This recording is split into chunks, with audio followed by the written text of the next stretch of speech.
تو اللہ والے نے کہا کہ تم کتنے ہزار لیتی ہو ایک رات کے؟ فائشہ نے کہا کہ میں 1000 دینار لیتی ہوں ایک رات کے۔ اللہ والے نے کہا میں تمہیں 5000 دینار دوں گا، لیکن شرط یہ ہے کہ جو میں کہوں گا وہی تم کرو گی۔ تو فائشہ کہنے لگی میں وہی کرتی ہوں جو سامنے والا چاہتا ہے۔ اس کے بعد اس نے کہا چلیے میری خوابگاہ میں۔ تو اللہ والے نے کہا میں تمہیں ایک رات کے لیے خریدا ہے، تمہیں دگنی قیمت دی ہے، اس لیے تمہیں وہی کرنا ہے جو میں چاہوں گا۔ میں تمہارے پیچھے نہیں چلوں گا، بلکہ میں جہاں کہوں گا تم میرے پیچھے پیچھے آؤ گی۔ تو اس نے کہا یہ تو میرا محل ہے، اور آپ کو کیسے پتا کہ کون سی جگہ کہاں ہے؟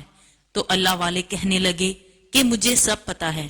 فاحشہ عورت بولی اچھا لگتا ہے، آپ بہت بڑے عالم ہیں۔ اللہ والے نے کہا یہی سمجھ لو۔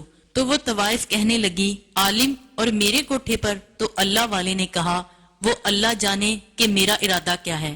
فاحشہ عورت نے کہا میرے پاس آ کر تو بڑے بڑے عابد و زاہد عالم بھی بہک جاتے ہیں، تو آپ کون سی بڑی چیز ہیں؟ اللہ والے نے کہا کہ مجھے تمہارے ساتھ تمہاری خوابگاہ میں نہیں جانا، اوپر جو کمرہ بنا ہوا ہے جو دوسرے کمروں سے الگ ہے مجھے وہاں پر جانا ہے۔ تو وہ طوائف کہنے لگی وہاں آپ نہیں جا سکتے۔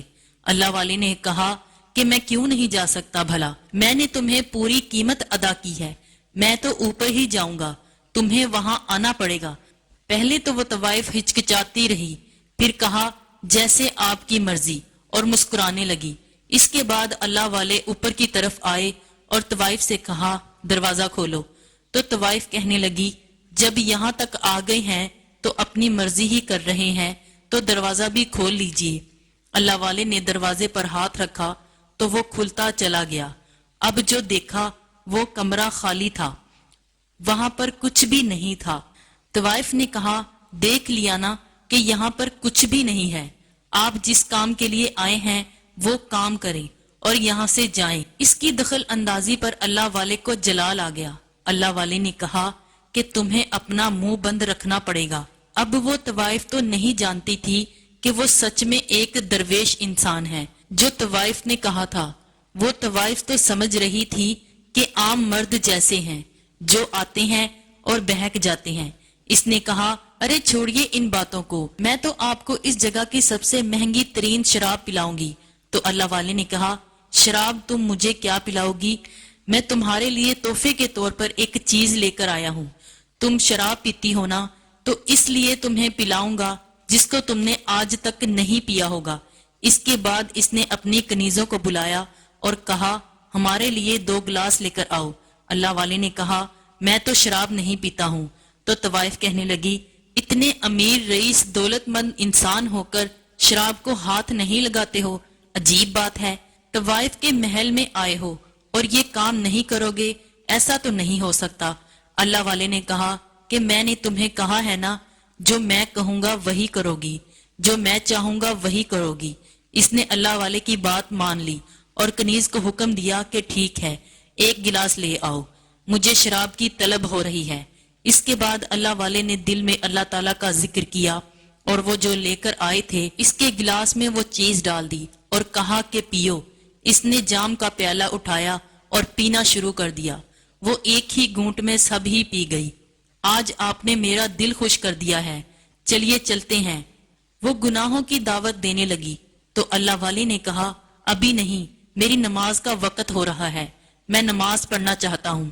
طوائف نے کہا کمال کی بات ہے، ایک تو آپ ایک طوائف زادی کے پاس آئے جس کے پاس اس شہر کے دولت مند آدمی آتے ہیں، اور پھر شراب کو بھی ہاتھ نہیں لگایا، اور مجھے میری خوابگاہ کی طرف لے کر بھی نہیں گئے۔ اس کمرے میں آ گئے ہو اور اب کہتے ہو نماز پڑھوں گا۔ اللہ والے نے کہا میں تم سے جو کہہ رہا ہوں وہ مجھے کرنے دو، ورنہ بہت برا ہو سکتا ہے۔ تو وہ عورت غصے میں آ گئی اور بولی کیا کر لو گے؟ اللہ والے نے کہا ابھی کچھ نہیں کہہ سکتا، تم شراب کے نشے میں ہو، فی الحال مجھے نماز پڑھنے دو۔ اس کے بعد انہوں نے نماز پڑھنا شروع کر دی۔ کافی دیر تک نماز پڑھتے رہے اور وہ عورت اللہ والے کو دیکھتی رہی۔ جس جگہ زندگی میں کبھی عبادت نہ کی گئی تھی، جہاں پر صرف گناہ ہی گناہ ہوئے ہوں، وہاں ایک اللہ والے نماز ادا کر رہے تھے۔ اس کی ساری کنیزیں اور غلام وہاں آ کر کھڑے ہو گئے۔ پھر اللہ والے نے دعا کرنا شروع کی۔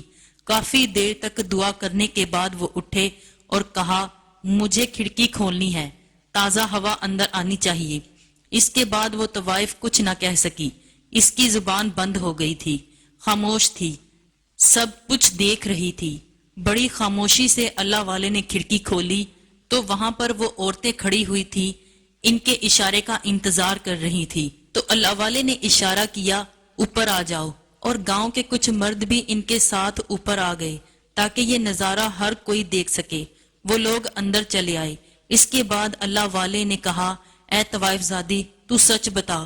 وہ کہنے لگی پوچھئے کیا پوچھنا چاہتے ہیں؟ اللہ والے نے کہا تو مجھے ان مردوں کا پتہ بتا دے جو تیرے پاس یہاں آئے تھے۔ وہ اس شہر کے امیر ترین آدمی تھے، اور یہ جو عورتیں کھڑی ہیں ان کے وہ شوہر تھے۔ تو طوائف نے کہا کہ ہاں وہ یہاں ایک رات گناہ کے لیے آئے تھے، اور کیا فائدہ ان آدمیوں کے بارے میں پوچھنے کا کہ جو اپنی ان عورتوں کو چھوڑ کر میرے پاس آئے تھے۔ اللہ والے نے کہا وہ ان کا اور اللہ کا معاملہ ہے، انہوں نے گناہ کیا ہے تو ان کو اس کی سزا بھی ملے گی۔ اس نے کہا سزا ملے یا نہ ملے میں نہیں بتا سکتی کہ وہ کہاں ہیں۔ اللہ والے نے کہا تو مجھے بتائے گی تو فائدے میں رہے گی، ورنہ بہت بڑی سزا ملے گی۔ لیکن وہ طوائف نہیں مانی۔ جب وہ نہیں مانی تو اللہ والے نے کہا مجھے پتا ہے کہ وہ آدمی کہاں ہے، میں تو صرف تجھے بچانا چاہ رہا تھا، لیکن تو نہیں سدھری۔ اس کے بعد انہوں نے تمام عورتوں کی طرف دیکھا اور کہا کہ تم جانتی ہو تمہارے شوہر کہاں ہیں؟ انہوں نے کہا ہاں ہاں بتائیے، حضرت کہاں ہیں؟ اللہ والے نے زور سے کہا اللہ اکبر، اور ایک بڑا سا پردہ ہٹا ان کی اس آواز پر جو پہلے سے وہاں پر نہیں تھا۔ سب نے اپنی آنکھوں سے دیکھا کہ وہ کمرہ خالی تھا، لیکن اب وہاں پر بڑے بڑے شیشے رکھے ہوئے تھے جن کے اندر عجیب سے جانور موجود تھے۔ وہ جانور شیشے سے باہر آنے کے لیے بےتاب تھے، لیکن باہر نہیں آیا جا رہا تھا۔ وہ کہنے لگے اے طوائف زادی تو نے یہاں ان جانوروں کو کیوں بند کر کے رکھا ہوا ہے؟ ان کو باہر نکالو۔ تو طوائف زادی کہنے لگی میں انہیں نہیں نکال سکتی، یہ میرے پالتو جانور ہیں۔ اللہ والے نے کہا ان کو دیکھنے میں تو نہیں لگ رہا کہ تم نے ان کو پالا ہوا ہے، بلکہ تم نے انہیں یہاں قید کیا ہوا ہے۔ دیکھو کتنے زیادہ بےتاب ہیں باہر آنے کے لیے۔ اللہ والے نے ان تمام عورتوں کی طرف دیکھ کر کہا جاننا چاہتی ہو اپنے شوہروں کے بارے میں؟ تو یہ جو جانور قید ہیں یہی تمہارے شوہر ہیں، اور اس طوائف زادی نے انہیں جانور بنا کر یہاں قید کر رکھا ہے۔ اس کا مقصد یہ ہے کہ آدمیوں کو یہاں بلا کر ایسی شراب پلاتی ہے جس سے کوئی بھی انسان جانور بن جاتا ہے، اور آج میں نے وہی چیز اس کو پلائی ہے۔ اس کے بعد وہ طوائف کہنے لگی کیا مطلب؟ تو کیا میں بھی جانور بن جاؤں گی؟ اللہ والے کہنے لگے ہاں اگر تو توبہ کر لیتی تو نہیں بنے گی، ورنہ میں کچھ نہیں کہہ سکتا۔ فاحشہ عورت نے کہا میں کیوں توبہ کروں؟ میرے پاس سب کچھ ہے، میرے پاس سب کچھ ہے، میرے پاس کسی چیز کی کمی نہیں، مجھ پر تمہاری پلائی ہوئی چیز کا کوئی اثر نہیں ہوگا۔ وہ بڑے فخر سے کہہ رہی تھی، لیکن اس وقت اس کو اپنے جسم میں تبدیلی محسوس ہونے لگی۔ اس کا جسم آہستہ آہستہ بدلنے لگا۔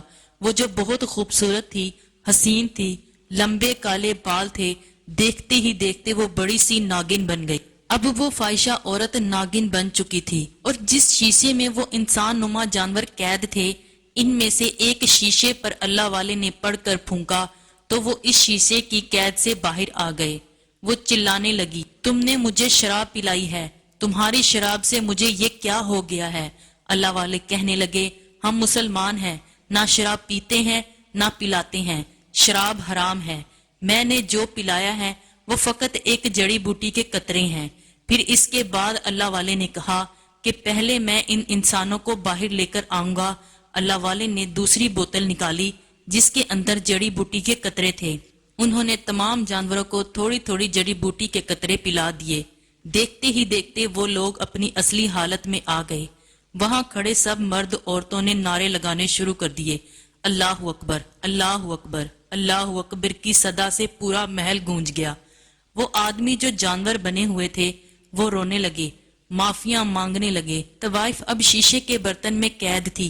اللہ والے نے کہا تو نے بہت سے مردوں کو گناہ کی طرف اکسایا ہے اور تیری وجہ سے یہ مرد اپنی عورتوں کو چھوڑ کر یہاں آتے تھے، اس لیے تجھے ہم نے ہمیشہ کے لیے ناگن بنا دیا ہے۔ اس سے پہلے کہ اللہ والے وہاں سے جاتے، طوائف نے کہا مجھے معاف کر دیں، مجھے پھر سے انسان بنا دیں، میں ہمیشہ کے لیے توبہ کرتی ہوں اور اس طوائف خانوں کو میں بند کروا دوں گی، میں وعدہ کرتی ہوں میں شراب کی بوتلیں باہر پھینکوا دوں گی۔ اللہ والے نے کہا کیا تو سچی توبہ کرتی ہے؟ اس نے کہا ہاں میں سچی توبہ کرتی ہوں۔ پھر اللہ والے نے اسے وہی جڑی بوٹی پلا دی اور وہ دیکھتے ہی دیکھتے پھر انسان بن گئی۔ تب پھر سے لوگوں نے اللہ اکبر کے نعرے لگائے اور پھر اس طوائف خانے کو سچ میں بند کروا دیا گیا۔ وہ محل ایک بڑی سی مسجد میں تبدیل کر دیا گیا۔ اس کے بعد وہاں کی امامت اللہ والے نے شروع کر دی اور لوگ وہاں پر عبادت کے لیے آنے لگے، اور وہ عورت ایک حجرے میں رہنے لگی۔ پھر کبھی اس نے گناہ کبیرہ نہیں کیا بلکہ اللہ کی نیک بندی بن گئی۔ سبحان اللہ۔